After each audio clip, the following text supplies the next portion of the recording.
Welcome to How to Talk to Kids About Anything with Dr. Robyn Silverman, a podcast loaded with practical tips, powerful scripts, personal stories, and simple steps to make even the toughest conversations easier. So get ready to get the information you need to make the impact you want from someone you trust, your friend, parenting expert, Dr. Robyn Silverman.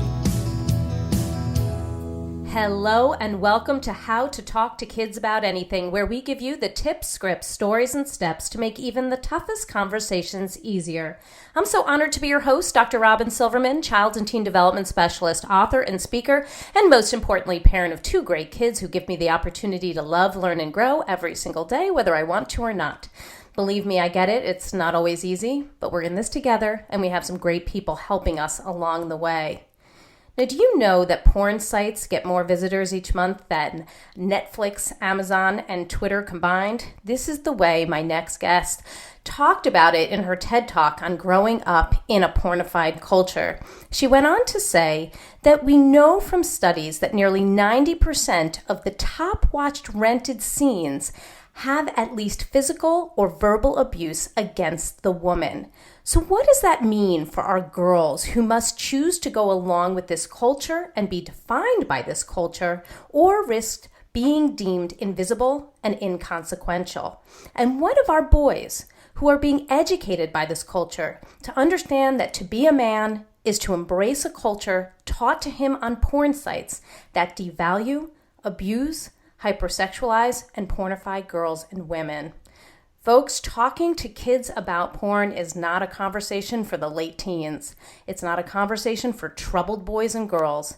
It's a conversation for all of our sons and daughters, and it's necessary sooner than you think. I'd like to offer a trigger warning right now, as this conversation will surely get honest. And I'd also like to give you the opportunity to get your little ones out of the room before we continue. Some of the language may get explicit. This is an important one, and I want you to be able to hear every word. Dr. Gail Dines is a Professor Emerita of Sociology and Women's Studies at Wheelock College in Boston. She's the author of numerous books and articles, and her latest book, Pornland, How Porn Has Hijacked Our Sexuality, has been translated into 5 languages. Dr. Dines is the founding president of the nonprofit Culture Reframed, dedicated to building resilience and resistance in children and youth to the harms of a hypersexualized and pornified society. Culture Reframed develops cutting-edge educational programs that promote healthy development, relationships, and sexuality. Dr. Dines is an internationally known speaker and consultant to governmental bodies here and abroad. I have been looking forward to this interview for a very long time, for as long as I've known it was happening. I've been following Dr. Dines for many years now. What she has to say is profoundly relevant, it's disturbing, and it's necessary to hear. So thank you so much for being here, Dr. Gail Dines. Welcome to How to Talk to Kids About Anything. It's a pleasure. Thank you for having me as a guest. Well, before we get into the meat of the matter, for those who haven't had the opportunity to meet you, read your articles, see your TED Talk, read your book, can you tell us what gets you up in the morning and what got you so focused on the effects of porn on our kids? Well, it was actually accidental in a way. I was writing my PhD thesis. I was in my early 20s, and I was doing it on how to create a gender equitable classroom. And then somebody mentioned that there was a feminist anti-porn slideshow from the United States. I was actually living in Israel at the time. And so I thought I'd go along. And I have to say, that night, my life changed forever. And that was 30 years ago, I might add. Wow. So it's not the pornography that is mainstream today. But even then, the images I saw, the violence, I just couldn't believe that, men made these images or men found them arousing. And I went home and I called my PhD advisor and I said, I'm changing my topic of my dissertation. I'm doing it on the sociology of pornography. And that's how it started over 30 years ago. So interesting. And yes, It's amazing, these images that are out there. You've been very clear that what we are talking about today is not your parents' porn. We're not talking about the Playboy magazine kids hid under their mattresses. We're not talking about the centerfold they peeked at in the bathroom. So if you could please enlighten us, how has porn changed since the advent of the internet, Twitter, Instagram, Snapchat, smartphones? And why does this change matter so much?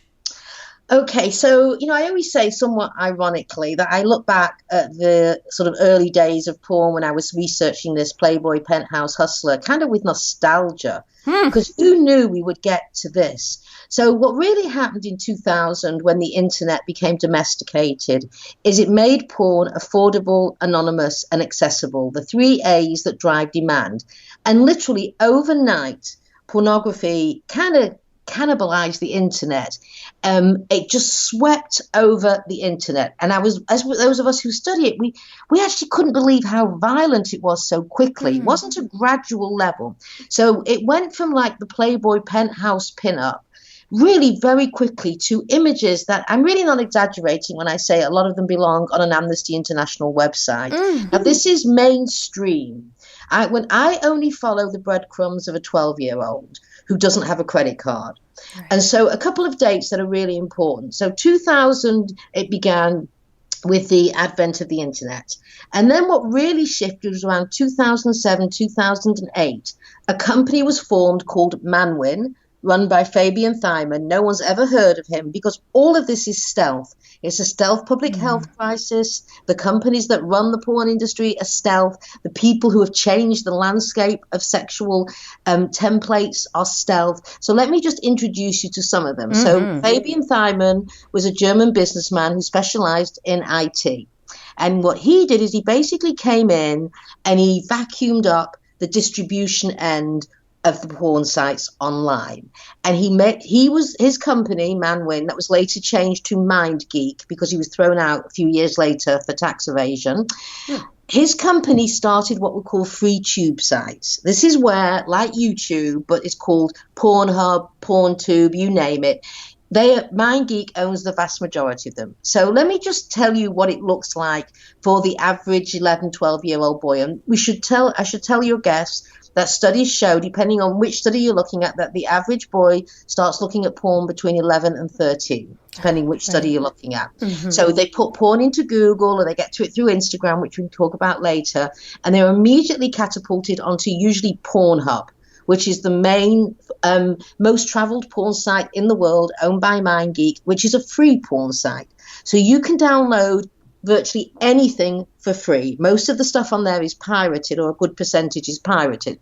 You click on there, and the images that you immediately get catapulted into are images of women being choked with a penis till she can't breathe, women rough anal sex till she's in pain and she's crying. Usually it's three men penetrating her orally, vaginally, anally, as they're pulling her hair, spitting in her face, calling her every name which I probably shouldn't say on the radio or the podcast. And this is your standard. This is your standard scene. Now, I want to talk about that 11-year-old boy, because that 11-year-old boy, when he puts porn into Google or whatever, he is thinking that maybe he's going to see a pair of breasts. Right. Maybe if he's lucky, a vagina or sex. What he's not expecting is to be catapulted into this world of sexual violence. Now, what happens to that 11, 12-year-old boy? He is kind of pulled in by the pornography. First of all, very normally, he's beginning to go into puberty. Well, puberty's probably been going on a few years, but he's getting sexual arousal, he's getting erections, and he's interested in sex, which is perfectly, normal developmentally given where he's at. Right. The problem is that lacking good sex education, and I have to say that the abstinence-only movement is like the biggest gift to the porn industry imaginable. Christmas came early for the porn industry with abstinence only, because absent good education around sex and relationships and intimacy, kids will go to porn. We know that, right? Research. So what happens is he puts porn into Google, he gets catapulted into Pornhub or YouPorn, both owned by MindGeek. And what he sees is incredible images of violence that when I was writing my book, Pornland, I could barely stand it. Of course. And I was thinking to myself, how does this 11, 12-year-old boy stand it? Because I, too, am the mother of a son. Right. And I was thinking, what would have happened if when my son was 11 or 12, he saw this? He would have run screaming for help. Right. Why are these kids staying on this? And then I started to read some of the actual text that goes with the images and the scenes. And they say things like, are you man enough for this? Mm-hmm. We know what you want and we're giving it to you. Can you handle this? Now, what 12-year-old boy is going to say, no, I'm not man enough for this? Right. So he's going to stay on it. So what's happening is very interesting. He's expecting one thing. He gets catapulted into sexual violence. Just let's think what is going on in his neurons and in his limbic system and his stomach. You've got this boy who probably feels deep shame at what he's looking at. Exactly. He's probably scared. He's completely confused, doesn't know what it is, and yet he's masturbating to it, so he's aroused. So he does think he wants this because this is what the porn sites have told him. So I think what you have is a toxic stew in his stomach of shame, ambivalence, anger, rage. And I think ultimately what you're doing is you're traumatizing a generation of boys. Those images are so violent that to actually watch it, they are traumatizing. And then what happens, and you're a psychologist, so you would know this, is that if you don't deal with the trauma at the time it happens, you have kind of compulsive behavioral repetition, where you go back to the site at which the trauma happened. Yes. So you think about this. He keeps going back to the porn site, which is a brilliant business model because you're building in potential addiction. It's a terrible thing for society, but it is a brilliant business model because that poor boy at 11, 12 years old who sat there and watched these images has nobody to tell, nobody to say, this happened, I saw this, because often parents will, have a fit, get upset, and that's not what you should do. That's actually the worst thing you can do because you just add shame onto those 11-year-old shoulders, and the shame should go very firmly on the porn industry, not on that boy. Exactly. He's just being pulled into something that's developmentally, appropriate. It's just the porn industry that's making it developmentally inappropriate. And so that's really what's going on here. We are traumatizing our boys. And when you traumatize our boys and you lay waste to them, you are actually going to lay waste to our girls. And when you lay waste to the next generation of boys and girls, you actually eventually lay waste to the culture. That's what I argue in my work. That's why we started Culture Reframed. That's what Pornland's about. That's what my videos on YouTube are about. That's what my TED Talk is about, is really what is the long-term implications of this massive social experiment of bringing up boys with just a click away from hardcore porn. Right. So if we could look into that a little bit deeper and take that 12-year-old boy who's now been exposed, who feels that he can't talk about it, who's now getting re-exposed over and over again, and desensitized to what he's seeing. What happens to that boy as he's growing up and becoming a man? What happens 10 years from now? What is the developmental cost to this exposure? All right. So what I'm going to tell you about is basically drawn from 30 years of empirical research, but especially the last 10 years of research, since we've had the internet. So what we know is even one exposure to pornography can reshape boys' sexual template, the way they think about sex, the way they think about their bodies, the way they think about girls' bodies, the way they think about relationships. Just one exposure has been shown to do that. But now we're talking about repeated exposure. So this is what happens, and what the studies are showing, is that the more they keep going back to it, the more they begin to withdraw from actual life. The more they get, I won't say addicted because addiction is at the far end of the continuum, but the more they begin looking at porn, the less interested they are in really looking at real girls, or if they are starting to date or hook up, which is now we live in a hookup culture, they're playing out porn sex on these girls' bodies. Also, what we know is the more porn you look at and the earlier you get to it, the more anxious, the more depressed, the more likely you are to aggress against a girl, the less capacity you have for intimacy and connection. So let's follow this boy as he continues using it. Some will become addicts, not all, of course. It depends on, who they are, what their past histories are that they bring to this. We do know that all of them will be affected. All of them will have a less capacity for intimacy and relationships. So when when it comes to actually thinking about partnering and how to develop a relationship, they are developmentally trailing girls now. And we've always known that boys developmentally trail behind girls, but it's getting much worse. The literature is showing that on every level, cognitive, social, and emotional levels, boys are really lagging behind girls. So what you're seeing is they're becoming more and more isolated. And what's really important to ask is, when we live in this kind of porn culture, which often translates on college campuses and high schools to hook up sex, which means just casual sex with maybe 3 or 4 different girls a night, many of whom you don't know their name. How do you learn anything about yourself? Because when you think about what dating is about, it's really about learning how to have a relationship, how to connect, how to be intimate with somebody.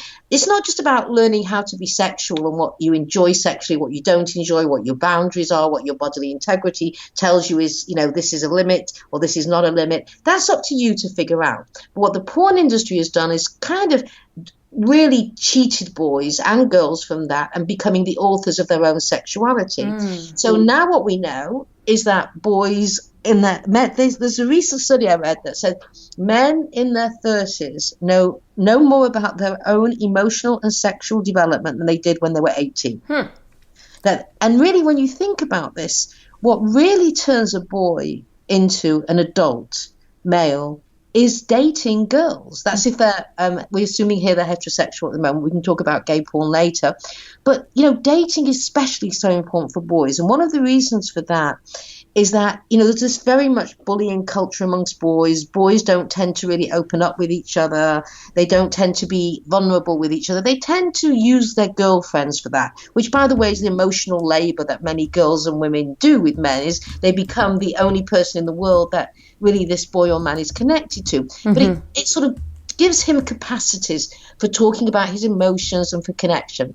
Take that away from him, and really, what do you have? What do you have as a grown man who cannot interact, who cannot speak about his emotions, who doesn't know how to create intimate relationships? And by the way, when I go and talk in college campuses, and I've got, men in the audience, they come up to me afterwards, many of the male students, they're literally crying. Yes. They're begging me to help them get off the porn. They don't want to be doing this. This is not who they are.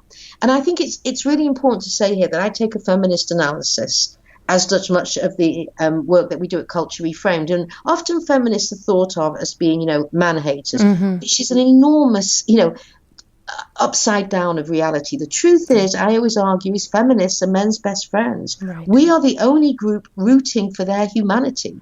We are the only group who's saying, you're not born rapists, you're not born Johns, you're not born porn users. We don't have to say boys will be boys. That's too low a bar. We believe in your humanity and we are going to fight for it. And you know how I know that?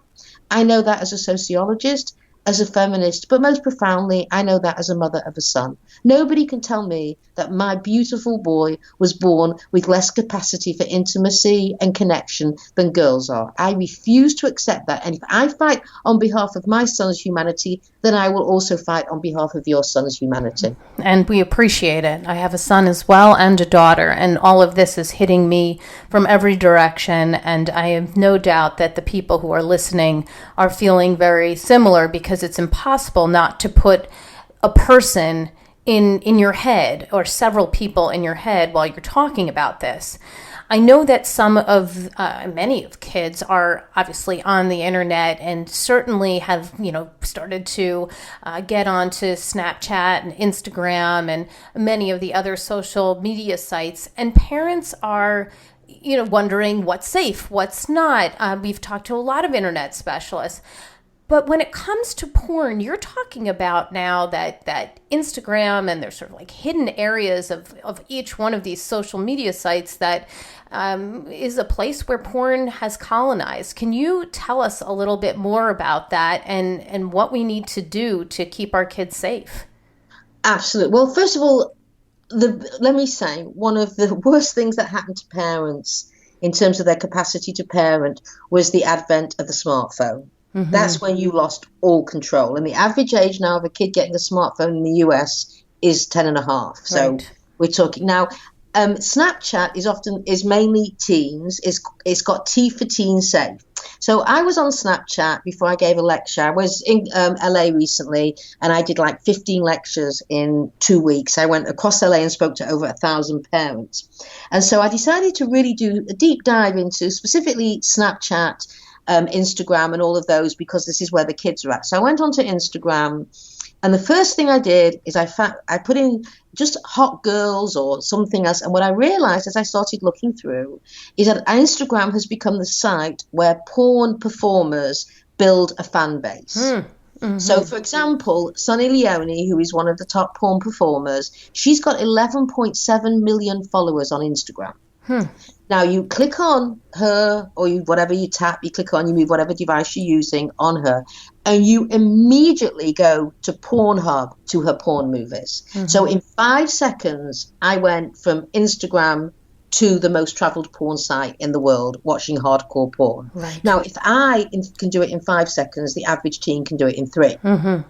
So also, we have to talk about selfie culture. Right. And what does it mean? I mean, I always make a joke, and it's not really funny when I lecture. I say, do you remember those days when we used to take pictures of other people? Remember that? It wasn't that long ago. No. So let's just think about the selfie. So most selfies, and we know that girls take more selfies than boys, mm-hmm. They are hypersexualized, right? They sort of have this, and I'm going to use a term that I don't mean to offend, but it's an important term to use. They have the kind of fuck me look mm-hmm. with the selfie. Mm-hmm. They put it up, they're barely clothed, and there's never, by the way, a good enough selfie. So we know they take hundreds and hundreds of selfies. So really, the question is, really, we're bringing up a generation of girls who are kind of narcissistic voyeurs of their own body. Mm-hmm. And we call that self-internalization or self-objectification. And in fact, the American Psychological Association did a study about 10 years ago now and looked at what happens when girls self-objectify. And the more they hypersexualize and self-objectify themselves, the more depression, anxiety, more likely they are to get STDs, mm-hmm. more likely they are to get pregnant at an early age, drop out of school, and also suicide. Mm-hmm. Right, so this is what the American Psychological Association found. And actually at Culture Reframed, we are just about to upload a report done by one of the original writers of that, which has now been dated, is now got the latest research mm-hmm. up to 2017. So the selfie culture has to be deconstructed. Also, we know with selfies that between 40 to 60% of girls who do nude selfies are actually bullied into it. Now, boys also do nude selfies, but there's a difference. When girls do it, they do it from the nose down, so they're actually identifiable. When boys do it, they do it from the neck down. Interesting. Right? So it's not that identifiable. We also know, and this is really important, that colleges increasingly, when they do interviews, are following the digital footprint of the potential students they're interviewing. Employers are doing that, okay? So we also have to think about the impact of that on the fact that we are really putting girls even further behind in the economic workplace. And when you look at the ways in which kids interact, and the less and less time they have with each other, and the more time they spend with digital devices, think of all the developmental milestones they're missing. And especially, again, boys. This is hitting boys in a way much harder. Now, for girls, how it's hitting them is it's an increase in sexual violence, increase in sexual harassment. I mean, the Me Too movement has really shone a light on just what life is like for girls and women in this culture. That's right. We know that, but I mean, this has just told us what every single sector you go to, whether you're going to the highest Hollywood of Harvey Weinstein to the intellectual NPR that got hit. You know, NPR, I think, 5 or 6 men got thrown off, major journalists. I mean, it is everywhere. And what worries me is, what is this going to look like when the boys brought up on porn really start getting older, and where violence against women, which is what porn is, has been so normalized that I think the Me Too movement is going to be kind of just explode even further, talking about sexual violence, harassment, abuse, the disregard for women, the disrespect. And that's not good for girls in any way, because they're victimized by boys. And, you know, it's not good for boys either. No. It's absolutely not good. And for the culture, it's going to be devastatingly awful. I can imagine what you're saying, and I certainly believe it. We know that porn is everywhere, and as you've said, it's accessible, it's affordable, it's anonymous.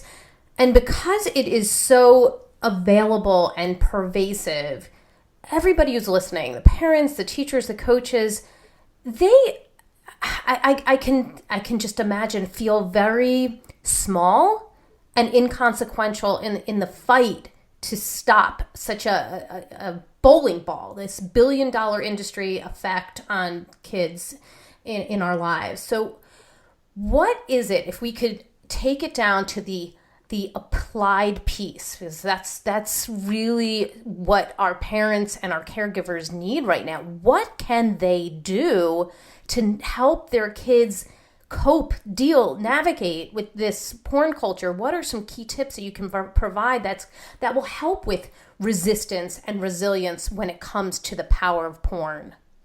Okay, well, I've got a lot better for you than tips. I've actually got a whole program, which I'll discuss, so I'll explain it in a minute. But first, let me say what you're saying is exactly true. And wherever I go to lecture, and this doesn't matter whether I go into hospitals to speak to pediatricians, I go to social work conferences, or I speak to parents groups, like 15, 20 minutes into my lecture, every parent looks great and wants to bolt for the door and go home and speak to their kids. And I ask them this, I say, how many of you this moment want to run home and speak to your 12-year-old? Mm-hmm. And every hand goes up. And I say, okay, what are you going to say? And then there's hush in the room. Right. Because no one knows what to say or do. Because this has caught parents by surprise. It's caught everyone by surprise, by the way, that it's gotten so bad so quickly. So what was happening in 2013 is I was in a very well-known children's hospital, and I was giving a lecture. The room was full of pediatricians, nurses, doctors. And I have to say, there was a kind of, I hate to put it this way, but there was a mass hysteria going on in that room of the parents, mothers and fathers, where they and I looked out and I thought, what am I doing? I'm traveling around the world, telling them what is going on, and I'm leaving them to stew with all of this. Mm-hmm. So we've got to find an answer and some solution. So what happened was I brought together the top people in the field of public health, which requires multidisciplinary people. So we're talking pediatricians, we're talking adolescent psychologists, we're talking sexual health experts, parent educators, and we sat down and we basically founded Culture Reframed. Mm-hmm. Your listeners can find it at Culture Reframed. That's REFRAMED, culturereframed.org. So we founded that organization, and then we started to write grants. And the first question, of course, that they asked us is, what are you going to do with the money? And it was obvious. We are going to build a program for parents to teach parents about how to have the porn conversations with your kids. Mm-hmm. Because we know from a public health perspective that the best protective factor for anything to do with kids is having well-educated, skilled parents on the topic. Exactly. But of course, we don't have that. So what we did is, when we got our grants, and we got grants from many foundations, is our team of very top drawer experts, we got together and we built over 16 months a 12-module program, which now you can go in for 5 minutes or 5 hours. And it's all about what's going on with your kids cognitively, emotionally, socially, sexually. It's for parents of tweens at this point, 9 to 12. Mm-hmm. So we explain what tween is, we explain what's happening biologically, what's going on with puberty, what's going on in the culture. Then we go into the wallpaper of their lives, the porn images, the hypersexualization, and we go through this in 12 modules. We have embedded videos, it's very interactive. And then the last piece is actually scripted out conversations, 12 of them, around pornography, sexting, bodily integrity, bodily boundaries. And it's quite an amusing story, but not really, about how we got to that. So when I was in LA in October, and we were about to launch our program a few months later, and there I spoke to 1,500 parents at that time, I said to them, we're about to finish the program, and the last piece will be these conversations, and we're going to give you bullet points. And they all leapt off their seat and said, not bullet points, right. Script them out. Give us the words, yes. Yes, we want exactly the words. So we went back to our parent educator, who's very well known in the field, and we said, They want scripted out conversations. They don't want bullet points. So she went back to the drawing board, and basically we then scripted it out, and we did it in a very clever way. Not only did we script out a conversation on each issue, we then gave you tips that if the teen, because remember, the average tween is going to want to be anywhere else in the world but sitting opposite you talking about porn. No doubt. Right, so we've got tips for how to do that. For example, for boys, best place to do this conversation in the car. Yes, when they're not looking at To them. face. I remember when my son was younger, when he liked to bake. So I would always make sure I was at one end of the kitchen, I was at the other. My husband took up mountain biking with him. My husband spent most of that year on crutches, I might add, but at least they could talk while they were on the bike. So that's really important. There's ways to set up for girls as well. Like, for example, we've even got scenarios. You go shopping for clothes with your tween. For girls, and how many fights do you think go on in shops where she comes out in something and the mother wants to die on the spot? Mm-hmm. And so you can't blame that tween either. And what we say really importantly is we really build in a kind of mindful parenting. And we ask that you parent and partner with your kid, because your kid is in an impossible situation as well. When that tween comes out looking like she's just walking out of a, pin-up magazine or something, she's only doing what the culture has told her to do. Mm-hmm. And really what the culture says, and we don't have this in the program, obviously, but it's very important to understand what's on the shoulders of that girl. She is being told that she has two choices. She's either fuckable or invisible. Mm-hmm. And built into the DNA of early adolescence is the need to be visible. Right. And in a bizarre way, how are you visible? You're visible by looking like everybody else.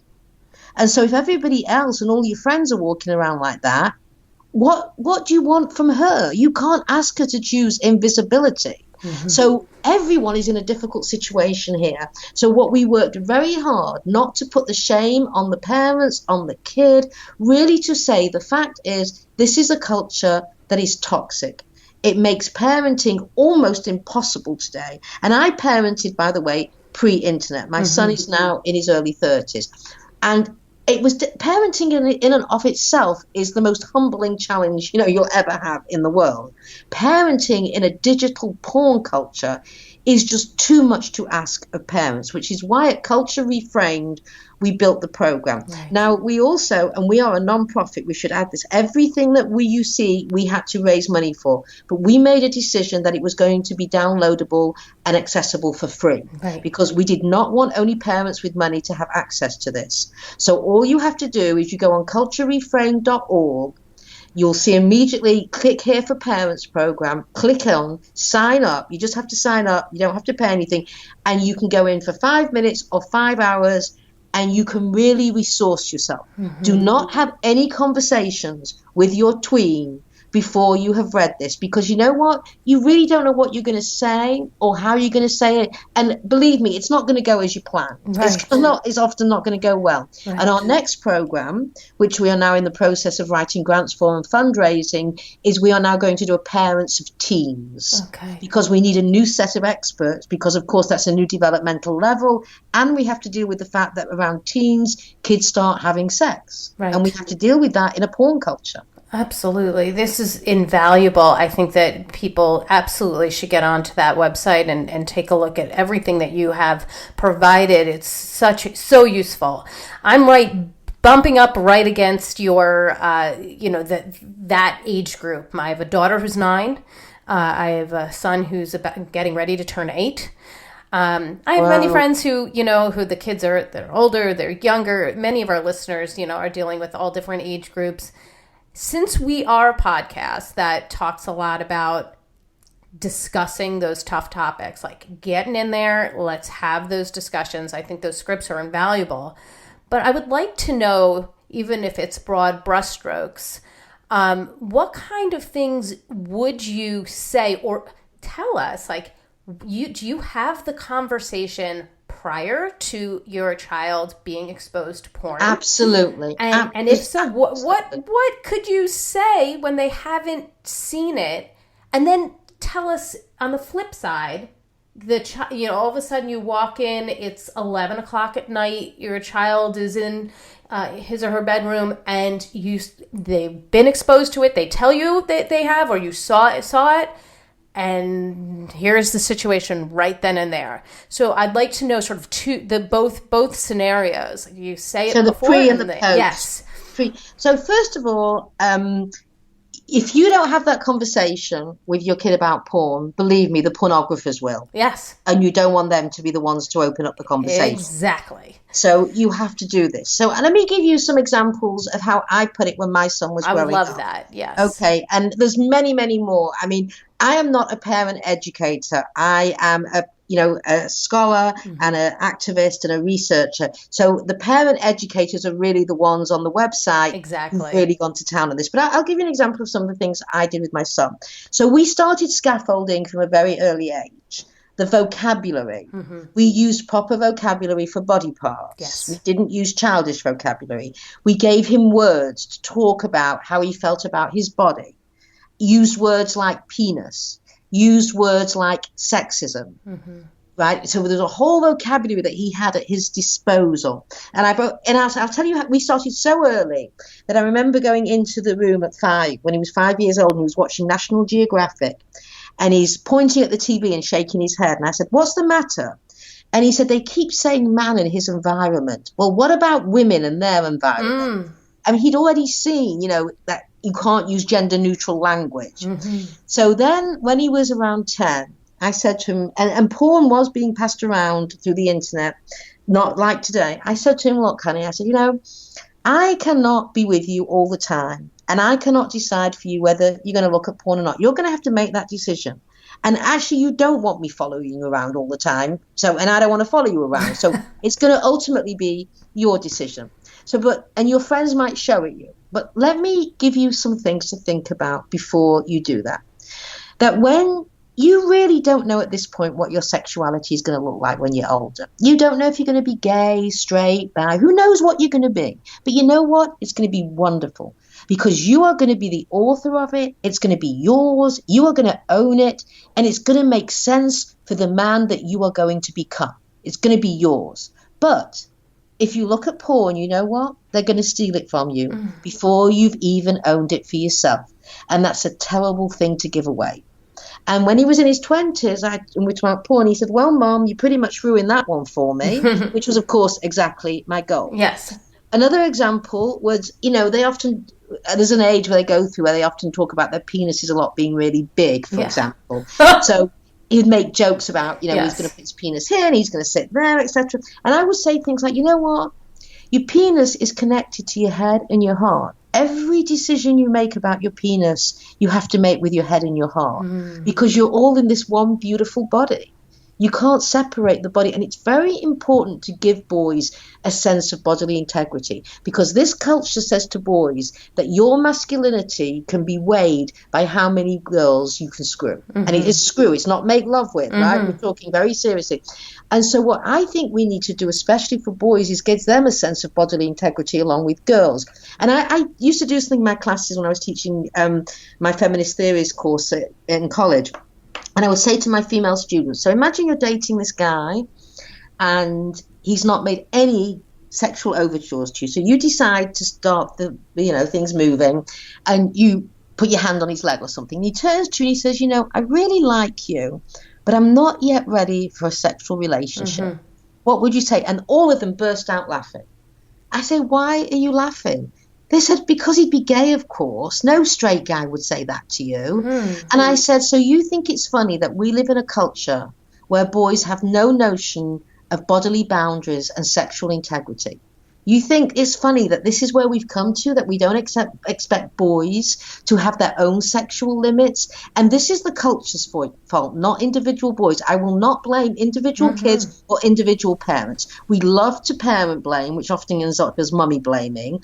Absolutely not. I am a sociologist, and the core of sociology is that you have to look at the culture within which you are socialized, within which you're raised, within which you live and breathe, because that will tell you and give you clues to why you're behaving the way you are. So we do not want to shame or blame these kids for behaving in ways that often we cannot imagine. And also what we explain in our program, very importantly, is we have neuroscientists help us write the part on the brain. We explain what the brain looks like for a tween. I mean, when your tween makes these crazy decisions, not just about sex, about anything, and you think, what the hell is going on? But when you go on our program, you'll understand that basically they're not working on a full frontal lobe. They aren't, absolutely. No.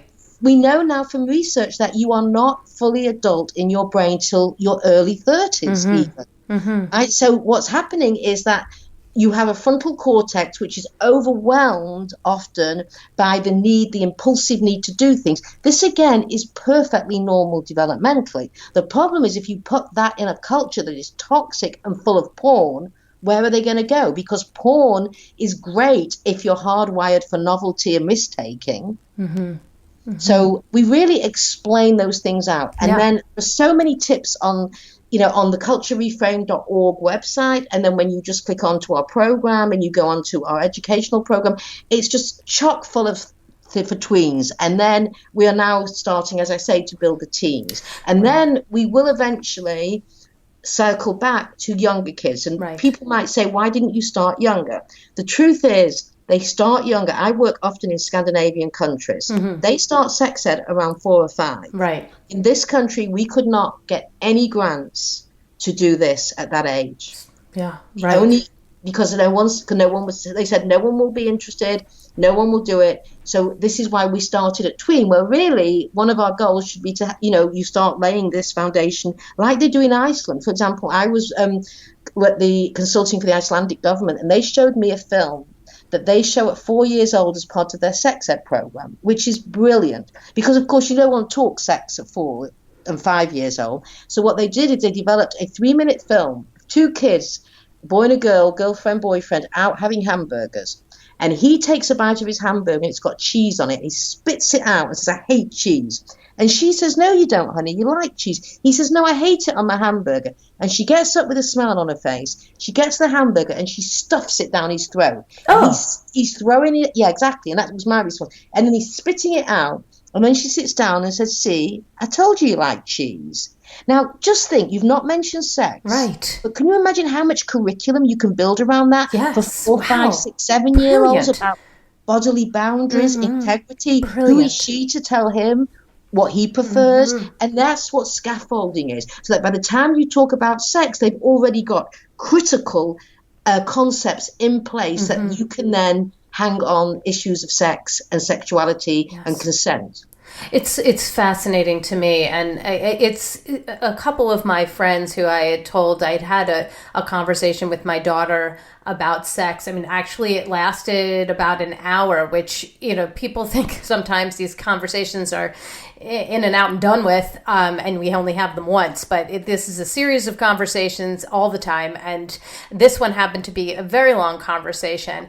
I had also been on doing these interviews, Richard Weisbord, who did a lot on misogyny and great studies on sex and romance and how to talk about connection. I talked to Dina Alexander about talking to kids about sex and bodily integrity.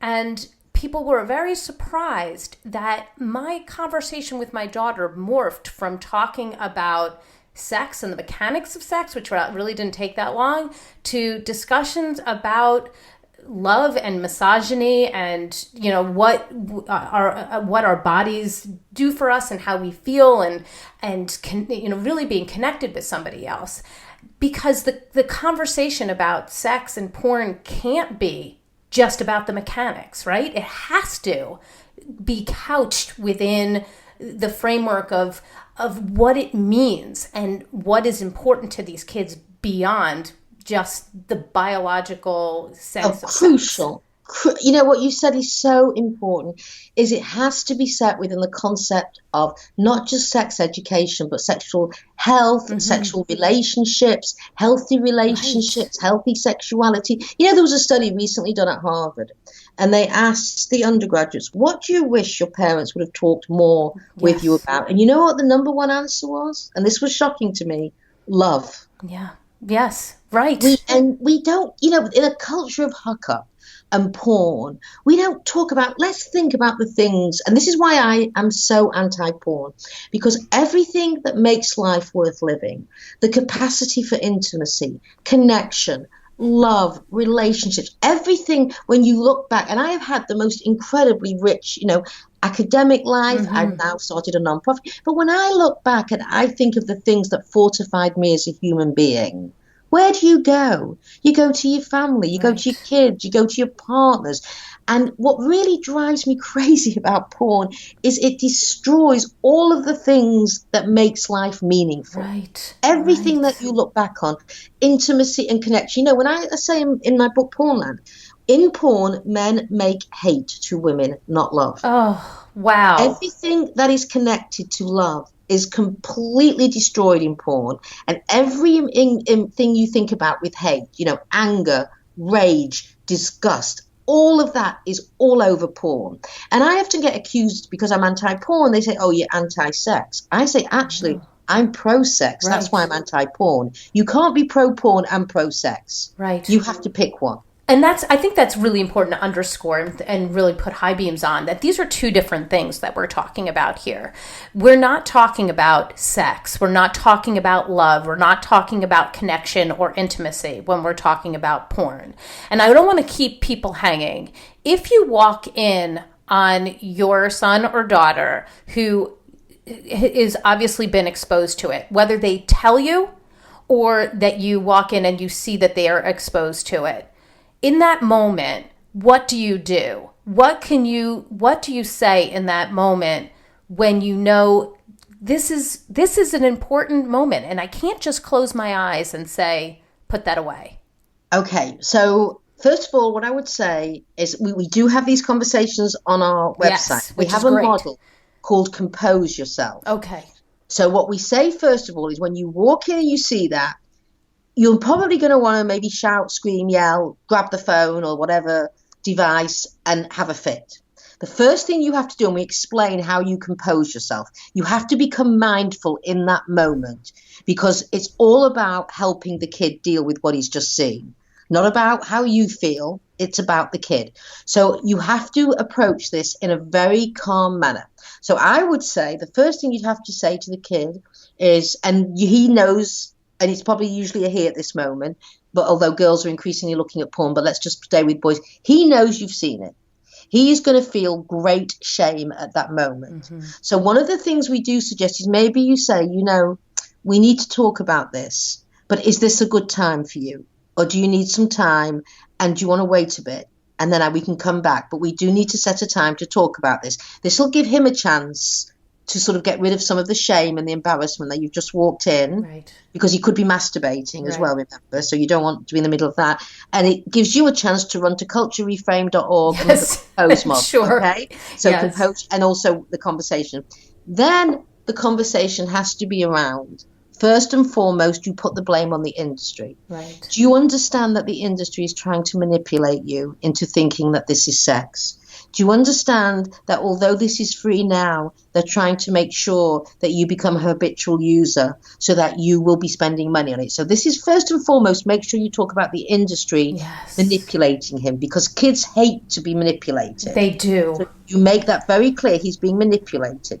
The next thing you talk about is, and this is going to be very difficult for him. So again, maybe when you're in a car or somewhere, you're not looking, how do the images make you feel? And obviously you feel aroused, but when you're finished with the image, and this is what the critical thing is, say when you're done with the image and you're finished, and if you've got an open conversation, you could put it when you finish masturbating, you could say, how does it make you feel? Because one of the things that we found when we talk to boys is that in the moment of masturbating, they're really aroused, want to finish the job. But afterwards, when they're looking at the image they've just masturbated to, they feel terrible. Because she looks absolutely she looks like she had been steamrolled over. Right. And he suddenly thinks, I find this arousing. She's full of it. She's covered in ejaculate. She's just had 3 men penetrate. She's exhausted. She's lying on the floor. And he doesn't feel good about it. So you need to tap into the fact that he too feels that he doesn't want to look in the mirror and think, this is who I am. So really asking, when you're done with the image, what emotions do you have? How does it make you feel?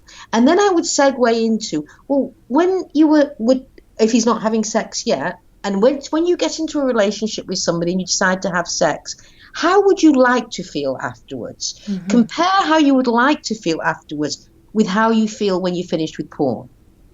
Right. And you will see 2 completely different set of emotions come up. Oh, gosh. Yes. And also, another way to say is, that she is being paid to do that. You know that she's doing that because she doesn't have other choices. Do you think with other choices she would do that? And that you will probably, and you hope, date, not just hook up with girls who do have choices. And they are not being paid to do that. And actually, even if they tell you want to do that, you know what? They're probably telling you they want to do that because they think that's what you want to do. So what you should do is have a conversation about the kinds of things. And you know how many of my students tell me that this is women now, look at porn because they want to see what he wants. Right. So here he's being fed a diet of stuff that he doesn't want, that he's asking for. She's looking to see what he doesn't want so that he can give him what he doesn't want, but he's being told he wants. Oh, goodness. See how crazy all of this is? Right. So you've got to open up but the most important thing, and it's really interesting if you read Bessel van der Kolk's book about the body keeps score, one of the things that happens when you've had a traumatic incident, and looking at that porn and masturbating to it for the boy is often traumatic, is it shuts down your capacity for language. So you're going to have to help give him the language because there's a lot of trauma involved here of seeing these images. You're watching a woman basically being tortured, and that's not me being flamboyant here with my words. So you've really got to help him.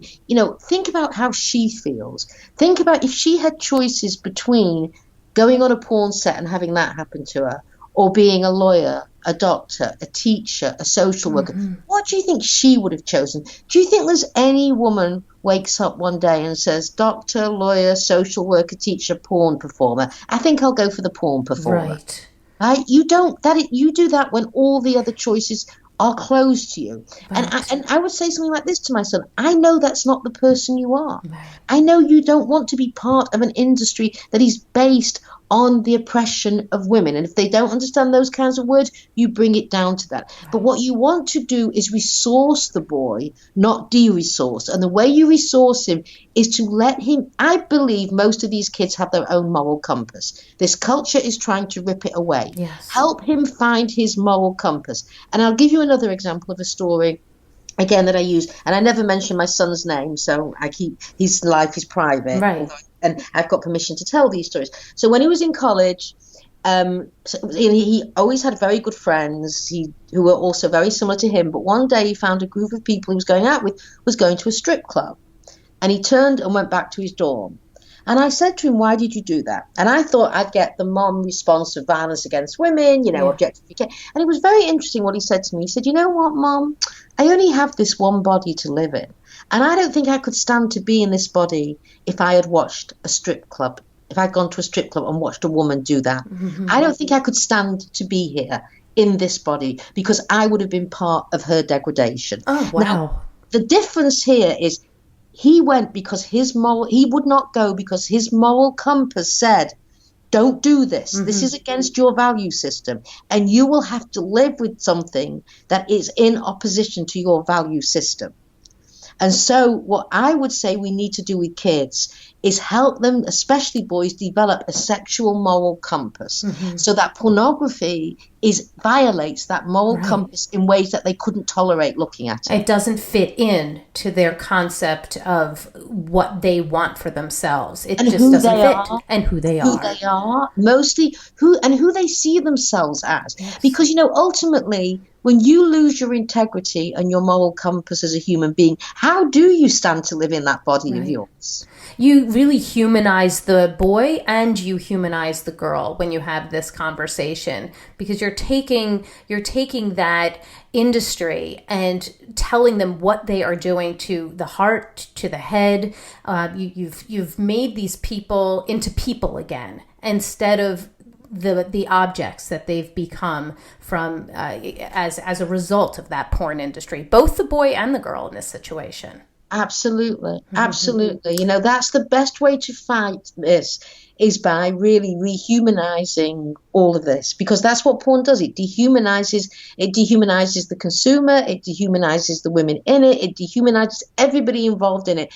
And, you know, we live in a culture of dehumanization. When you look around you and you think, you know, the situation we're in, we really have to figure out ways. And it's not going to be easy, let me tell you, because the problem is that your kid has to be in a peer group.